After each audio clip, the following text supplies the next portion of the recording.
इहादे आम पश्चिम ओडिशा युवा मंच सुंदरगढ़ जिलार डिस्ट्रिक्ट हेडक्वार्टर हॉस्पिटल के पहुँचीचु जेनु कि गोटे 20 वर्षिया बहन तांकर देहे निआ लगी और देह बहुत जगह पुड़ी जाइए।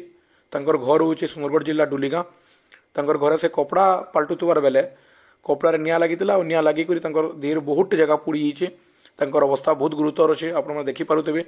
पश्चिम ओडिशा युवा मंच जो खबर पाला पहुँचीचु आम हॉस्पिटल के अवस्था आम निरीक्षण कलु आर देह बहुत जगह पुड़ी जाइए। आप देखिपे कितनी जगह हाथ पुड़ी जाइए, गोड़ पुड़ी जाइए, अंटार जगह पुड़ी जाइए।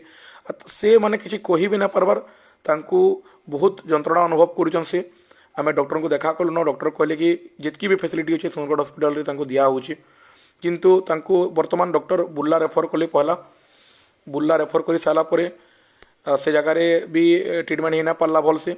मुझे तो धन्यवाद देमी पश्चिम ओडिशा युवा मंच मोनालिसा बहन और अभिलाष भाई की जे मैंने कि संगे संग पहुँचिक सुंदरगढ़ हॉस्पिटल के तांकर अवस्था देखिक सुंदरगढ़ सीडीएमओ सर को देखा कले और सीडीएमओ सर बुर्ला नबार व्यवस्था कले रेफर कर बुर्ला के। बुर्ला रे भी से प्रकार चिकित्सा किसी ही ना पार्ला। दिन सारा पश्चिम ओडिशा युवा मंच विकास भाई रहला परे भी से प्रकार कैसी ट्रिटमेंट ना पार्ला बुर्ला रे। जेहेतु आम सब कहूँ कि बुर्ला रे से प्रकार ट्रिटमेंट होबार कथा जेहेतु पश्चिम ओडिशा प्राण केन्द्र बोली आम कहूँ किंतु सेनु भी से प्रकार ट्रिटमेंट होना पार्ला। वर्तमान कटक बड़ मेडिकल रे रखाई जेने कि आम एससीबी मेडिकल कहूँ। अवस्था बहुत ही संकटापन्न अच्छे, बहुत गुरुतर अच्छे।